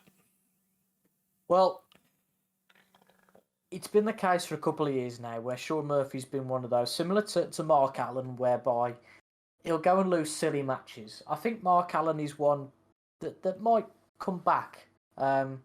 It's funny, isn't it? That I think someone put this on Twitter, and someone put, well, Murphy's older, and someone put, well, I think there's only 3 years between them, so it's not that drastic. But obviously Murphy got to the World Final last year. I think that was a big shock. He nearly won it as well. Yeah, definitely. Compared to how he had performed. But I think that some of his comments he's made, I know that they all make comments saying, well, I don't think I'll do it, Ronnie being one, I don't think I'll win it again, and blah. But I feel like Murphy means it. I won't get to a final again, I won't repeat what I've done. And I think once you lose that desire, I think that things start to drop off very quickly. We've seen with Maguire that if you start to lose those ranking points, you dwindle very quickly. I mean, if we look at Stuart Murphy, look at Shaun Murphy's ranking a minute. He's 9th in the rankings, 316,000 now. Did he get 200,000 for getting to the final last year? Yeah. So, you take that off, and Shaun Murphy's down to 35. Mm-hmm. And I think from then you start to get a spiral. So my question was, with all this in hand, have we seen the best of him? And I think we have. What do you think? It's such a tough one, because over the last 10 years or so, Shaun Murphy has been the most hot and cold player on the circuit for me. He'll have 4 tournaments where he's the best player in the world, unbeatable. And I think he had that, start of 2019, I think it was, or 20, no, it must have been 2019, where he was, well, I think he won got the final of the Shanghai Masters, he won the China Championship, and was looking brilliant. Obviously, last season he got the final of the World Championship. But then he'll just go quiet for a long period of time, and it's been the whole of this season. It's been a bizarre tournament and season for Shaun Murphy. Could have quite easily got to the quarterfinals had he beaten Maguire, and yet we're talking about him as if he's done. But I can't disagree with you. I think come this time next year, he's going to have had a hell of a season to still be in the top 16. And I think he's one of those players that once he drops out of the top 16, he's not going to fight to get back into it. Yeah. And that's the problem I see for him. He's been a mainstay in the top 16 since 2006. 16 years, I think only bettered by John Higgins at the moment, and in the current top 16. And Mark Allen, closely follows him. Of course, Ronnie had a year off back in 2013, so was only actually in the top 16 by virtue of winning a previous World Championship, but was actually ranked down in the 30s, so he's dropped out of the top 16. Mark Williams has dropped out of the top 16. So it's actually only Higgins, Murphy and Mark Allen that have been mainstays in that, really, over the last 15, 20 years. And I guess Mark Selby's up there as well. But yeah, it would be a real shame for him to just drop like a fly. But I mean, I suppose we said the same about Mark Williams, didn't we? Or could have yeah, said the same about but Mark Williams a couple of years back. I'm sorry, Mark Williams is in a different league to Sean Murphy for me. Sean Murphy, a world champion, Triple Crown winner. He's won all three. But ultimately, Mark Williams has won 20-odd ranking events. Sean Murphy has won 9. Yeah. Not quite in the same league for me. As much as I think Sean Murphy is probably a top 20, top 15, perhaps, best player of all time, he's not in that top 10 for me. And yeah, it's as you say, I think it's a desire thing, and he goes through phases where he's brilliant, he can't be beaten, he can't miss a ball, his long game is brilliant, and then he'll just have tournaments where I don't think he can be bothered, and you hit the nail on the head, he loses silly matches. If there's one player in the top 16 that you expect to get beaten by an amateur at the UK Championship, it's Sean Murphy. And that's exactly what happened. Yeah.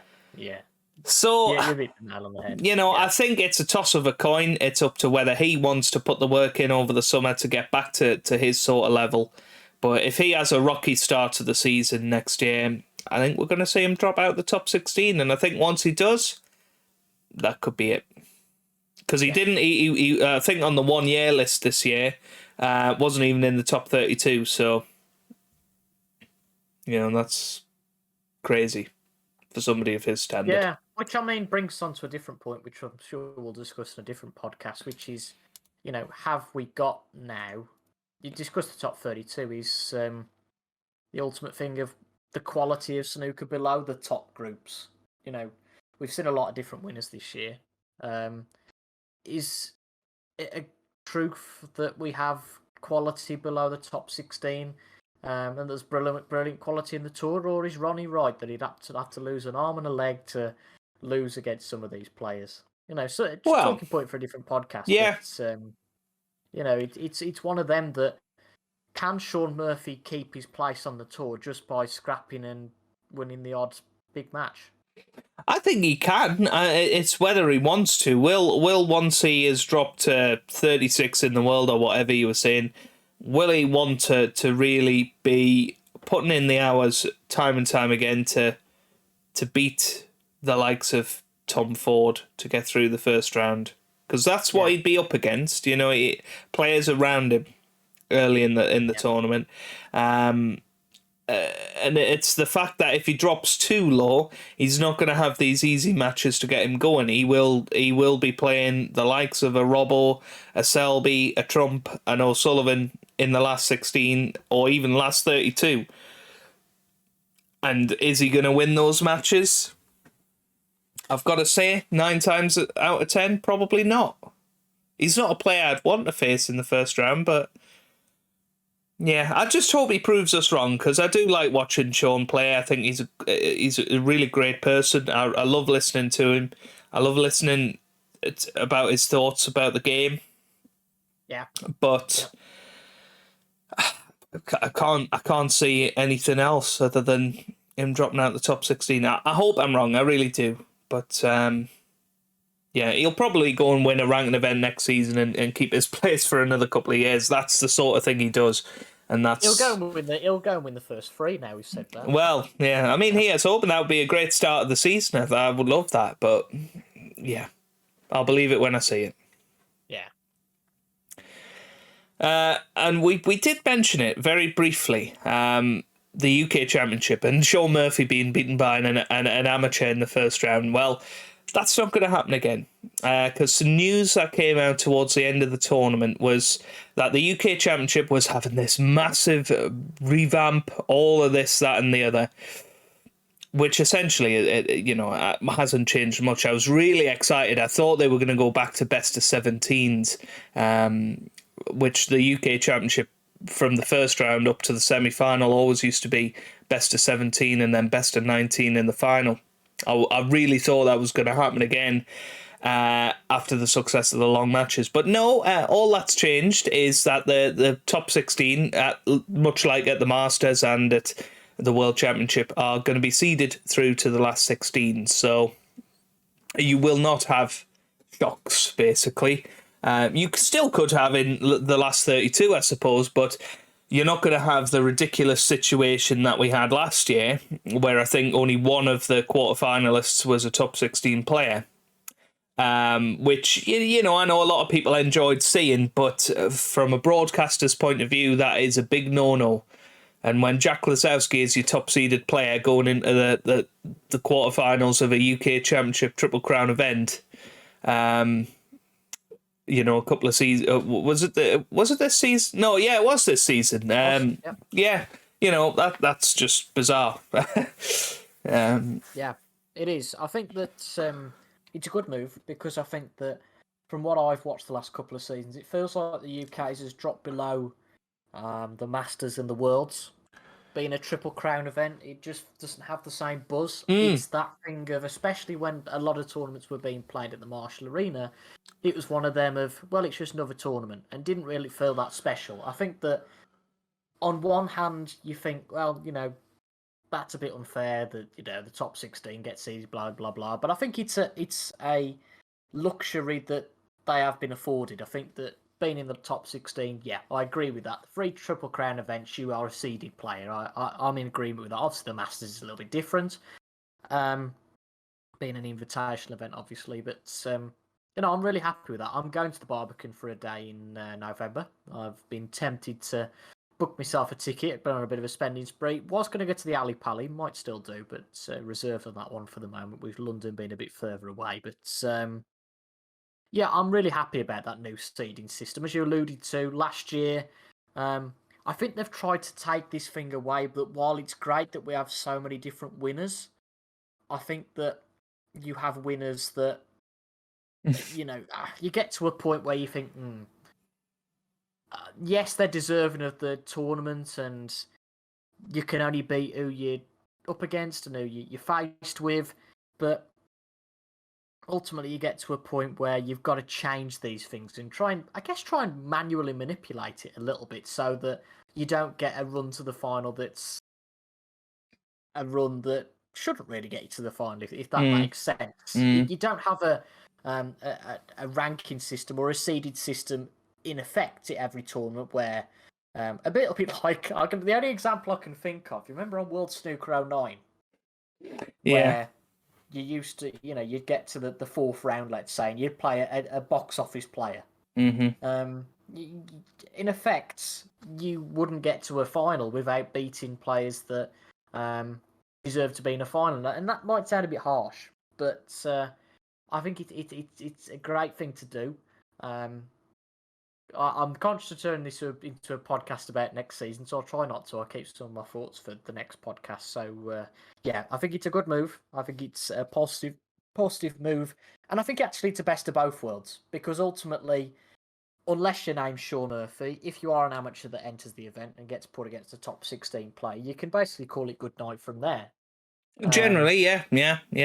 It's a best of both worlds. It means that your Neil Robertsons of this world doesn't have to turn up for the last 128, and also means that the amateur players or the lower ranked players have more of a chance. So it's a win-win for me, really, and it's almost that natural selection thought and survival of the fittest, that the players that are in and around, I guess a little bit like the qualifying for the Crucible, which really is exactly what it is, in effect, just in a little bit of a tournament tree rather than a straight fight as such. But yeah, I think it's a good move. I think it's the best of both worlds, which is probably the best way I can describe it, really. Yeah, no, I think it'll be interesting to see how it works out. And I, like you, I think, when... I'm looking at the end of season rankings and I'm seeing Jordan Brown, number 22 in the rankings. Had he not won the Welsh Open, He'd be off the tour. well, yeah, he would have dropped off the tour last season. Fan Zhengzhi up in 36, 80,000 he won for the European Masters. He's only on 113. Even somebody like Joe Perry, 70,000 for winning the Welsh Open. Robert Milkins, 50,000 for winning the Gibraltar Open. Although, isolated, all of these are great stories. It's a worrying sign for the sport that their top players weren't winning this season. And hopefully, next season, we will see a return to form for a lot of the players. But, I think that pretty much wraps up everything we wanted to talk about in this podcast. I think we had planned to talk about a lot more, actually, and we're going to save that for another day because we're already at the 2-hour mark. But it has been an absolute pleasure to talk through the tournament with you, Toby. And just one final thing before we head off.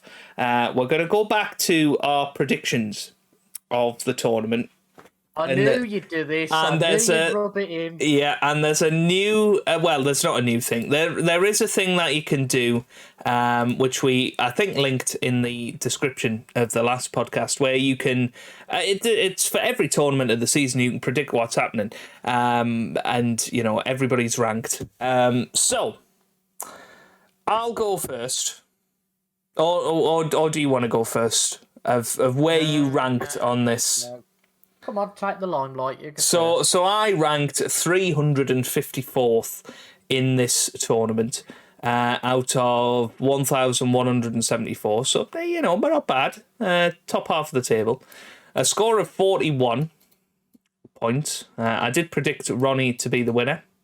So that got me a lot of points. And 51.3% of my predictions were correct. Okay, so I've managed to get an old archive of the page, which looks at the World Snooker Championship at the semi-final stage, where I was top of the rankings, number one. And by the time that were you actually? The world... No. Oh. I think I was about 200 at that stage because I was a sad git. I'd kept up on it, but unfortunately, it was going swimmingly well until we got to the semi-final. You might remember if you watched the first part. And if you're still here now, I guess you probably would have done. That I predicted 3 out of the 4 semi-finalists. The only one not being there was Kyron Wilson. But then, of course, I predicted Mark Williams and John Higgins to make the final, which went down like a sack of spuds, really. So I ended up in 600 and... Oh, it's gone now. 600 and something. I think it was 30... In fact, can I get it up on this page instead? No, I can't. So you might have to wait with a bit of lift music while my internet works. Right, here we go. So I got a score of 30 with a percentage of 37.5, which I think was more weighted to the end of the tournament. I did pretty well at the start. Got 10 of the 16 first round picks. But then the second round, I mean, again, just proving really that Zhao was a shock going out. Very quickly to sum up, Zhao was a shock and... Robbo, I've gone a little bit ridiculous with Fafai going through, perhaps, but I think a lot of them were fancied picks. It was just, obviously, with not picking Ronnie that was fatal in the end. But yeah, it was a bit of fun. I do the snooker.org contest for most tournaments, actually, when I can and when I'm interested. I think it's really good. So, yeah. For anybody who wants to take part. Absolutely, I think it becomes a bit of a chore when you do one of the 1-8 tournaments. But just as an aside, we were beaten. Both of us were beaten by a certain Tom Mayhew, who I've just looked up. Actually finished in the top 150 and predicted 65% of the results correctly, which is an amazing achievement, really. So if you want to replace me on the podcast, that's fine. Well, I mean, don't. I mean, Tom and Toby, it's not that different, so Yeah, well, I mean, it's funny you should say that, but I have actually been doing a podcast with Tom on his channel. I know he's been doing comedy videos and whatever for the snooker over the last 2 weeks, and he's very kindly invited me to have a light-hearted chat with him about it, and we've talked about some ridiculous things to do with the snooker, including Pigeon Gate. But there you go, Toby. So, in a way, you already have been replaced. So there you go. But I could never replace the Phil Yates of the podcast room, could I? The Phil Yates of the podcast room. I mean, we've come from at 7 o'clock. We had ever dependable. Yeah. To Phil Yates. Yeah. I see how it is. No. But it has been a pleasure once again. I think this is something like our 4th podcast on this wonderful tournament, and if you can get tickets for the middle Saturday next year, or at least make the trek up to Sheffield on that day, perhaps we could have a live podcast from the Crucible maybe the year after, who knows. But we've done one in Florida. We've done one in Florida. However, I think the Crucible would take it to new levels. Perhaps we can get some press passes for the media day. Like a certain person X and person Y, who I'm not going to name. But there you go. That is our World Snooker Championship 2022 over, and officially, I think that means we have to start moving on, Toby. And it's always a sad time. We always try and hang on to it as long as possible. But it's been a wonderful tournament. You've called it the best that you've ever seen. It's certainly up there for me. Unfortunately, now I'm a teacher. I don't get to see a lot of the tournament, certainly in the morning and afternoon sessions. But whenever I've had the chance, I've been watching it avidly, and it's just been amazing. And I can't wait to go next year to just soak in the atmosphere and sit in those wonderful seats again. And the Crucible, long may it continue. But thank you very much to everybody who has listened and put up with us. And Toby, you are tasked with one final thing for this video. You've got to think of the catchphrase people have to say in the comments if they got to this point of the podcast. We did have a few last year that said snooker loopy when we got to that point. There was actually one or two that on the preview podcast said, "There's Vicky." So go on, Toby, take us away. What's the code name that you have, or code phrase that you have to say? Catch the pigeon. Catch the pigeon. Catch the pigeon. Perfect. And thank you very much. If you enjoyed it, give it a like, get involved down in the comments section. If you did do a predictions on that website, Snooker, I can't remember, Crucible contest or whatever it's called, then let us know where you placed. Did you place above either of us, or both of us, or neither of us? If it's neither of us, then if you did, don't bother. yeah.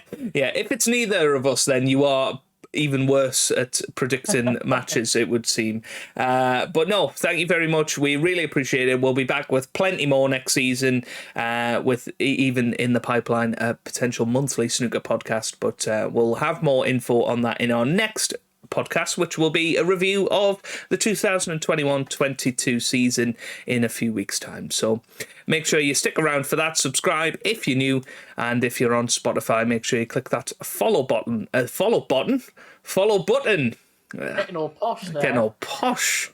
Yes. But no, thank you very much for listening. We'll catch you on the next one. Goodbye.